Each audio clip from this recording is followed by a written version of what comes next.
बाहर इस वक्त कौन हो सकता है? शाम ढल चुकी है और ये कैसी अजीब सी भारी पैरों की आहट आ रही है। सरोवर ने जैसे ही बाहर झांका, उसकी आंखें फटी की फटी रह गईं।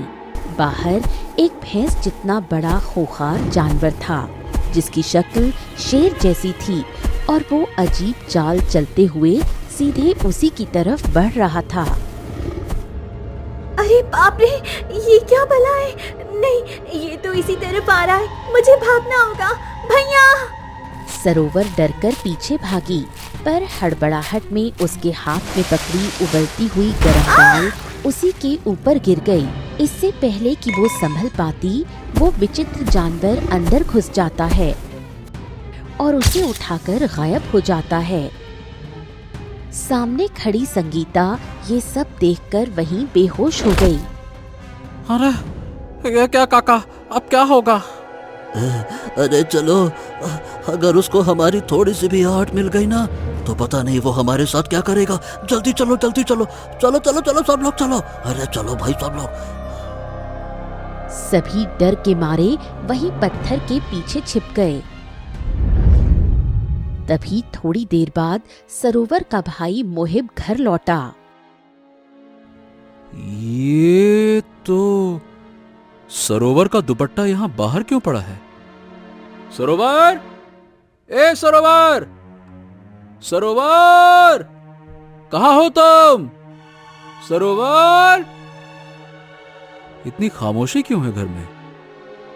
सरोवर। अंदर सरोवर गायब थी और दरवाजे के पास जमी कीचड़ में किसी बड़े जानवर के भयानक निशान थे। नहीं नहीं नहीं नहीं नहीं, ये निशान। अरे मेरी बहन कहाँ चली गई?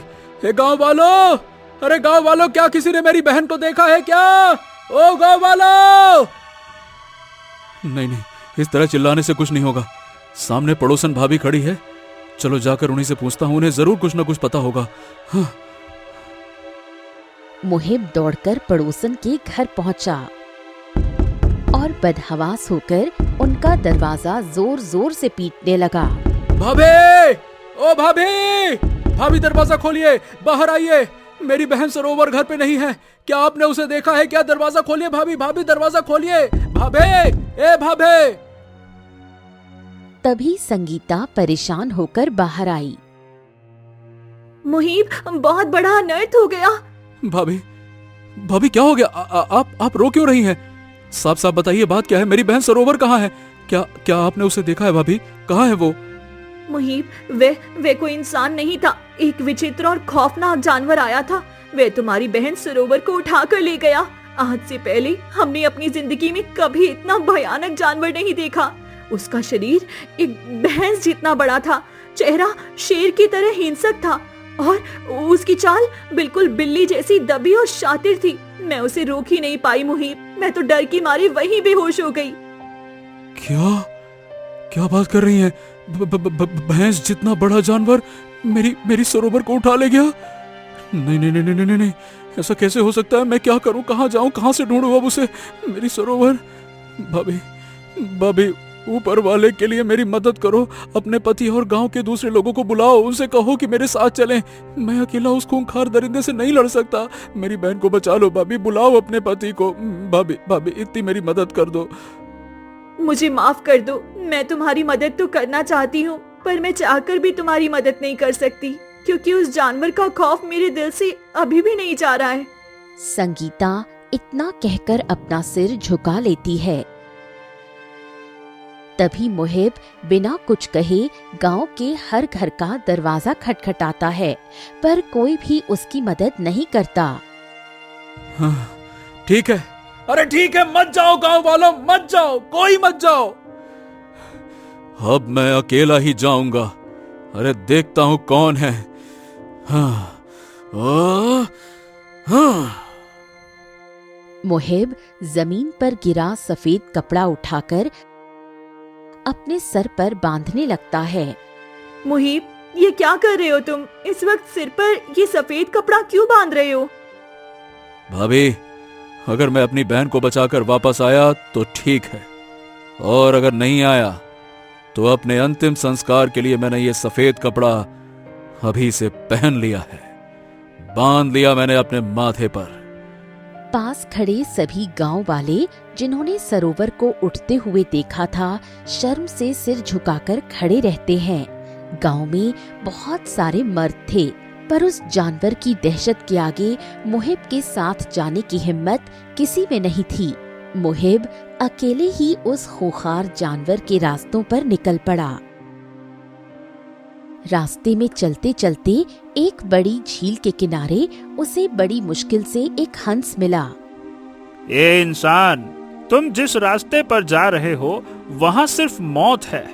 मैंने तुम्हारी बहन सरोवर को उस जानवर के चंगुल में जाते हुए देखा है, पर वो तुम्हें अब वापस नहीं मिलेगी, ये बात बिल्कुल तय है।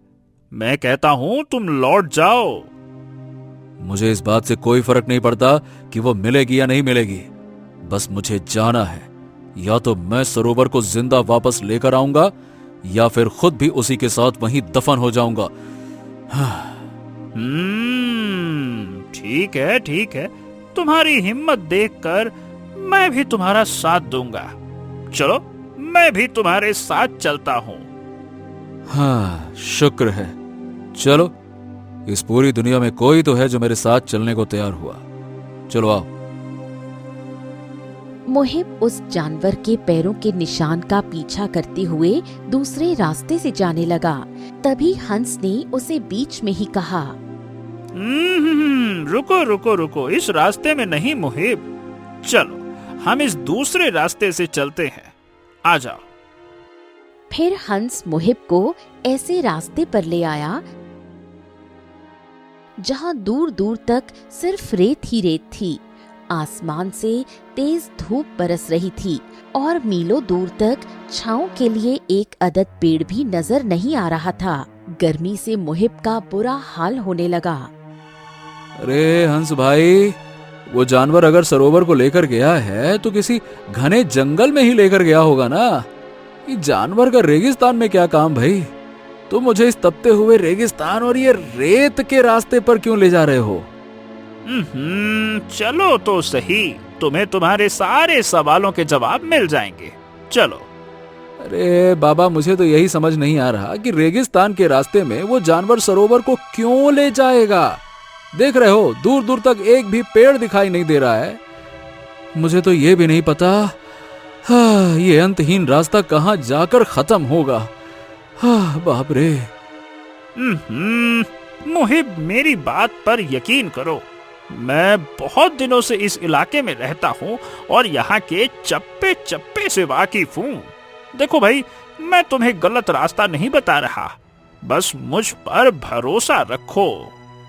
मुहिब बिना कुछ सोचे समझे हंस के पीछे पीछे उस तपती हुई रेत वाले रास्ते पर चल देता है। एक पूरा दिन और पूरी रात लगातार चलने के बाद आखिरकार वो तपती हुई रेत का रास्ता खत्म होता है। अरे, इस भयंकर भूख और आसमान से बरसती धूप और प्यास ने तो जिस्म को पूरी तरह से तोड़ दिया। बाप रे, हलक सूखा जा रहा है पर मैं रुक नहीं सकता। मेरी सरोवर भी तो भूखी प्यासी होगी। अब ये जाकर रेतीली जगह खत्म हुई है और सामने एक नया घना जंगल दिख रहा है। अरे, ये नया जंगल खुला है तो आगे कोई ना कोई रास्ता जरूर होगा। मुहिब हिम्मत बटोरकर आगे बढ़ता रहता है। तभी अचानक उसके सामने एक भ्रम का रास्ता शुरू हो जाता है, जहां चारों तरफ सिर्फ घना और डरावना अंधेरा छाया हुआ था। हे भगवान, ये कैसा मायावी रास्ता है। यहाँ तो एक दो नहीं बल्कि बहुत सारे रास्ते बने हुए हैं। अब मैं किस तरफ जाऊं? इस जादुई और भ्रम से भरी जगह पर अपनी आंखों पर नहीं बल्कि अपने दिल पर भरोसा करना होगा दोस्त। रास्ता तुम्हें दिल से चुनना होगा। यानी कि देखा जाए तो अगर वो खूंखार जानवर किसी बच्ची को उठाकर भागा है तो वो कभी भी लंबे और खुले रास्ते से नहीं जाएगा ताकि कोई उसे देख ना ले। इसका मतलब जो रास्ता लंबा और साफ दिख रहा है वो बिल्कुल सही नहीं है। यानी कि वो जानवर जरूर इस छोटे और तंग रास्ते से ही गुजरा होगा ताकि वो छिप सके। ओ, यही सही रास्ता है। हाँ, यही सही रास्ता है, चलो। मुहिब अपने दिल की आवाज सुनता है और उस तंग कंटीले और छोटे रास्ते पर आगे बढ़ जाता है। हंस चुपचाप उसके पीछे चलता रहता है और थोड़ी ही दूर जाने के बाद धड़कती हुई आग की नदी सामने आ जाती है। हाँ, हे भगवान, ये दूसरा रास्ता तो पूरी तरह से आग का दरिया है। इसमें कदम रखते ही मैं तो जिंदा जल जाऊंगा। क्या करूं अब, मैं क्या करूं? तभी वो अपने सिर पर बंधे सफेद कपड़े को देखते हुए, हाँ, ये सफेद कफन का कपड़ा, इसे मैं अपने पैरों में लपेट लेता हूं, जो थोड़ी बहुत रोकथाम का काम तो जरूर करेगा। सरोवर। मुहिब ने सिर से सफेद कपड़ा उतारकर पैरों पर कसकर बांध लिया और उस आग के दरिया में उतर गया। हाँ, मैं आ रहा हूं सरोवर, मैं आ रहा हूं। चमत्कारिक रूप से वो जला नहीं और हिम्मत करके उस रास्ते को भी पार कर लेता है। ये कैसे हो गया? आखिर इस कपड़े में आग नहीं लगी और मैं सही सलामत इस खौफनाक दरिया को पार कर गया। लगता है ऊपर वाला मेरे साथ है। उसी की रहमत से ये मुमकिन हो पाया है। क्यों दोस्त? बिल्कुल सही मुहिब, तुमने वाकई में कमाल कर दिखाया। चलो अब जल्दी से चलो, हमें थोड़ा आगे जाना है। हमने कई कड़े पड़ाव पार जरूर किए हैं पर मंजिल अभी भी दूर है। चलो। हाँ, क्यों नहीं, चलो चलते हैं। मेरी सरोवर को बचाने के लिए मैं हर आग से गुजरने को तैयार हूं। चलो।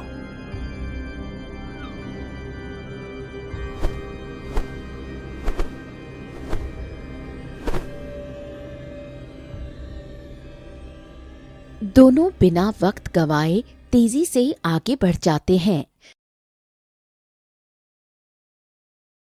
तभी अचानक उनके सामने एक विशाल पत्थरों की दीवार आकर खड़ी हो जाती है। बाप रे, इतना बड़ा पत्थर का दरवाजा, अब मैं इसे पार कैसे करूं? तभी पत्थर से एक रहस्यमयी आवाज आती है। आओ इंसान, आओ, हमें छू कर देखो। हमने सदियों से यहाँ अकेले ही समय गुजारा है। हमने बहुत समय से किसी से बात भी नहीं की है। हमसे बात करो। ये क्या चक्कर है? कोई पत्थर इंसानों जैसे कैसे बातें कर सकता है? मुझे यहाँ कुछ ठीक नहीं लग रहा। मुझे इससे बात करनी ही चाहिए। कहीं मैं किसी बड़ी मुसीबत में ना फंस जाऊं। क्या हुआ? तुम चुप क्यों हो? जवाब दो। हमारी बात सुनो, वरना हम तुम्हें यहीं कुचल देंगे। दीवार ने डराने के लिए तरह तरह की रहस्यमयी आवाजें निकालकर बहुत शोर किया, पर मुहिब ऐसे आगे बढ़ता रहा जैसे वो बिल्कुल बहरा हो। मुहिब की इस खामोशी के आगे दीवार हार गई और उसने रास्ता दे दिया। हाँ, चलो अच्छा हुआ कि मैं उसे पार कर गया, वरना मुझे तो लगा था कि वो जादुई दीवार मुझे आगे बढ़ने ही नहीं देगी और मेरा रास्ता यहीं खत्म हो जाएगा। हाँ, अब वक्त बर्बाद करने का कोई फायदा नहीं। चलो जल्दी से आगे बढ़ता हूं, मेरी सरोवर मेरा इंतजार कर रही होगी। चलो। मुहिब तेजी से आगे बढ़ा।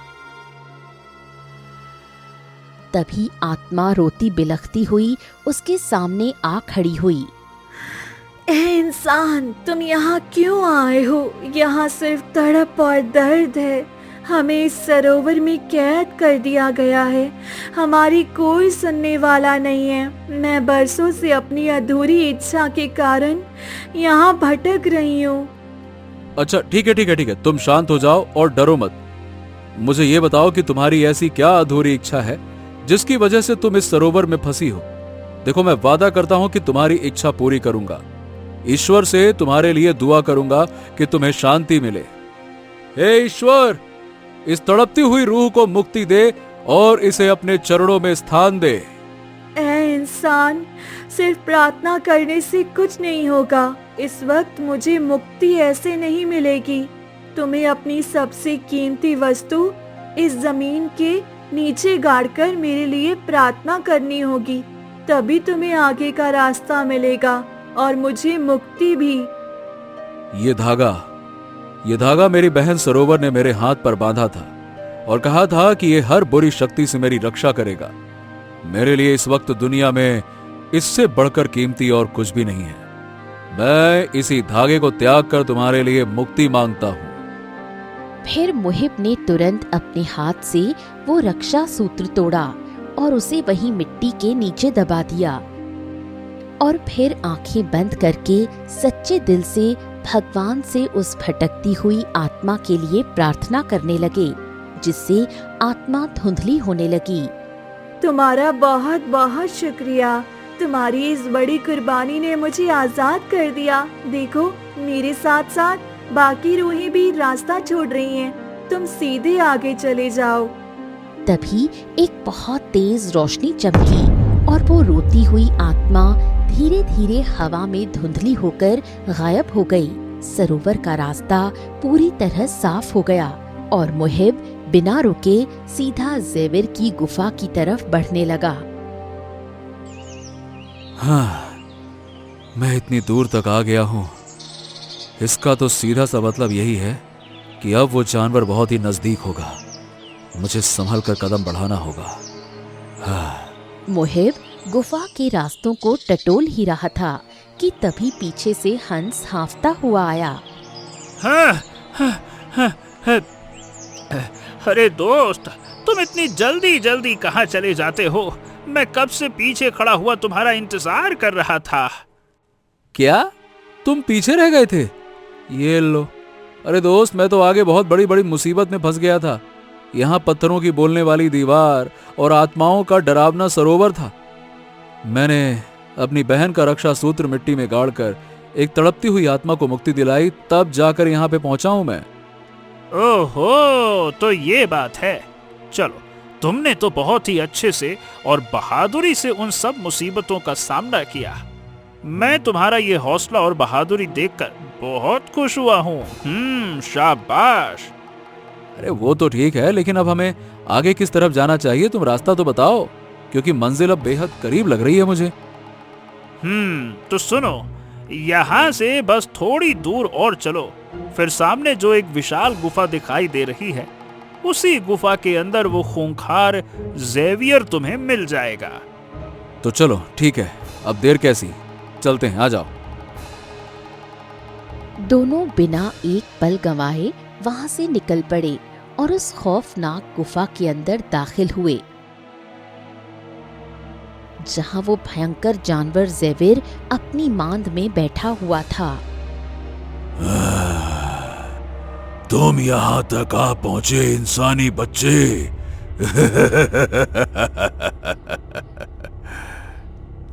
ए दरिंदे, बहुत देख लिया तेरा खेल। मेरी बहन सरोवर को अभी के अभी मुझे लौटा दे, वरना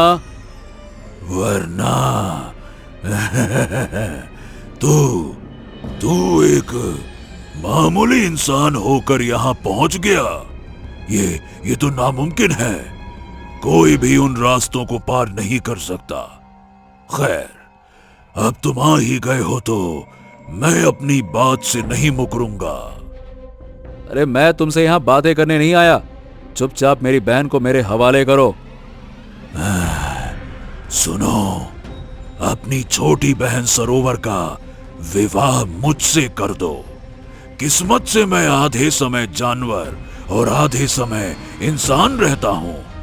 मुझे अपनी नस्ल को आगे बढ़ाना है। तुम्हारा दिमाग खराब है क्या? हरगिज नहीं। एक राक्षस से अपनी बहन की शादी करने से बेहतर है कि मैं यहीं मर जाऊं। मैं इस शादी के लिए कभी नहीं मानूंगा, कभी नहीं। हंस, जरा इस लड़के की हिम्मत तो देखो। मार दूं क्या इसे यहीं पर? नहीं नहीं नहीं नहीं नहीं नहीं मालिक, ऐसा मत करिएगा, ऐसा अनर्थ मत कीजिएगा। इस लड़के ने जो कर दिखाया है ना मालिक, वो पिछले 20 वर्षों में कोई माई का लाल नहीं कर पाया।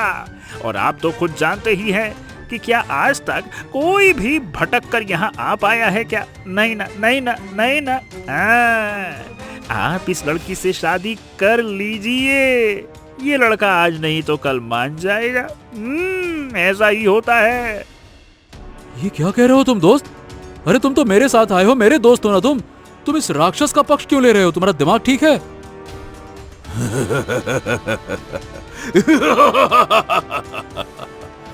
अरे मूर्ख इंसान, ये मेरा गुलाम है और मेरे ही कहने पर ये तुम्हें यहाँ लेकर आया है। अब मेरी बातों के लिए हाँ कर दे, वरना तू बहुत बड़ी मुसीबत में फंस जाएगा। मैं तुम्हारा कोई दोस्त नहीं हूँ मुहिब। अरे मैं तो अपने मालिक का सेवक हूँ और मैं ये सब कुछ बस मैं अपने मालिक के कहने पे कर रहा हूँ। देखो, मैं कहता हूँ मान जाओ, मालिक बहुत दयालु हैं। अगर तुम अपनी बहन सरोवर की शादी मेरे मालिक से कर दोगे ना, तो वो तुम्हें यहाँ से सही सलामत जाने देंगे और हो सकता है कि तुम्हें अपनी बहन से मिलने भी दें। गद्दार कहीं के, तुम जैसे गद्दार आस्तीन के सांप मैंने जीवन में कभी नहीं देखे। जो शुरू से लेकर अब तक अच्छा दोस्त बना रहा और अब इस वक्त पर आकर अचानक से इतना बड़ा धोखा, पीठ में छुरा घोंप दिया तुमने। धोखेबाज गद्दार, मेरी बात भी कान खोल के सुन लो, मैं तुम दोनों की बात कभी नहीं मानूंगा, कभी नहीं।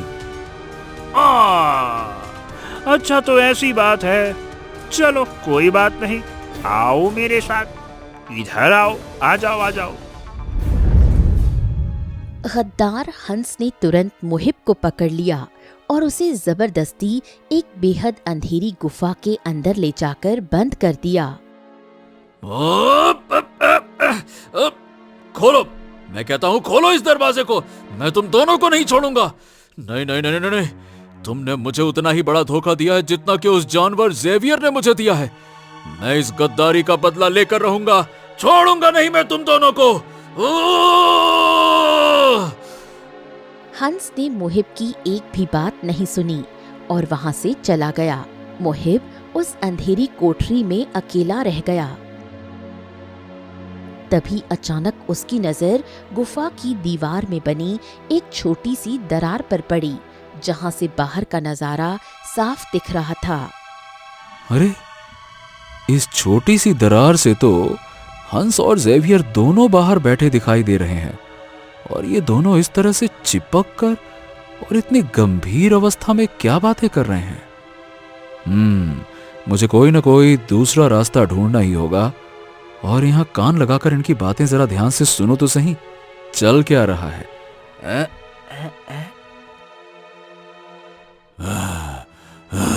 हंस एक बात बताओ, आखिर ये मुहिब यहाँ तक पहुंच कैसे आया? इससे पहले भी मैंने गांव की बहुत सी लड़कियों को उठाया है, उनसे शादी की और शादी करते ही उन्हें मार दिया, पर आज तक किसी का बाप या किसी का भाई यहाँ नहीं आया। ये लड़का यहाँ क्यों और कैसे आया? कैसे? मालिक सही कहता हूँ, कसम से मुझे सच में नहीं पता। मैं तो खुद ही हैरान हूँ कि ये कैसे हो गया। मुझे नहीं पता, मुझे कैसे पता होगा। मैं खुद यहाँ पहली बार आया हूँ, क्योंकि मैंने आज तक अपनी जिंदगी में ऐसा कोई घर वाला नहीं देखा जो अपनी बेटी या बहन का पीछा करते हुए आपके पीछे पीछे यहाँ मौत के मुंह में चला आए। आपके पीछे आने वाला ये दुनिया का पहला आदमी है मालिक, पहला आदमी। वहीं दूसरी तरफ गांव में संगीता बैठी परेशान हो रही थी। हे भगवान, मुहिब को गए हुए 2-3 दिन हो गए हैं, पर अभी तक वो सरोवर को लेकर वापस आया क्यों नहीं? मुझे खुद जाकर देखना चाहिए कि वो ठीक भी है या नहीं। कहीं आ तो नहीं गया है, जाकर देखती हूँ। फिर संगीता घबराकर मुहिब के घर पहुंची और उसने चारों तरफ देखा, पर वहां कोई नहीं था। पूरा घर सुनसान पड़ा था। यहाँ तो कोई भी नहीं है। मैं अकेली कहाँ ढूंढूंगी उसे। मुझे गांव वालों से मदद मांगनी चाहिए। कोई ना कोई तो जरूर मदद करेगा। अभी भी रात हो चुकी है। सुबह होते ही मैं गांव वालों से चौपाल के बाहर मिलकर बात करूंगी। फिर जैसे ही सुबह की पहली किरण फूटती है, वो दौड़कर गांव की चौपाल पर पहुंचती है, जहां वहां के लोग पहले से ही खड़े होते हैं। अरे संगीता बेटी, सुबह सुबह इतनी घबराई हुई क्यों हो? क्या बात है बेटी?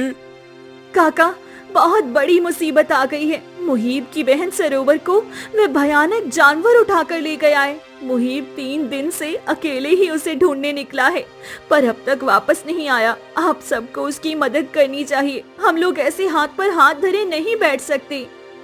अरे ये कैसी बातें कर रही हो संगीता? नहीं नहीं नहीं नहीं भाई, हम लोगों को अपनी जान प्यारी है। हम नहीं जाना चाहते। हम लोग जानबूझकर अपने पैर पर कुल्हाड़ी काहे के लिए मारे और मौत के मुंह में क्यों जाएं? नहीं तो उस दरिंदे के सामने जाकर के अपनी जान गंवानी है? ना भैया, हम तो ना जा रहे। शर्म करो तुम सब। आज अपनी कायरता से तुम सब ने इस गांव को कलंकित कर दिया है। उस खूंखार जीवर के डर से अपनी आंखें बंद कर ली। अगर सरोवर की जगह तुम्हारी खुद की सगी बहन या बेटी होती तो क्या तुम तब भी ऐसे ही चुप बैठे रहते?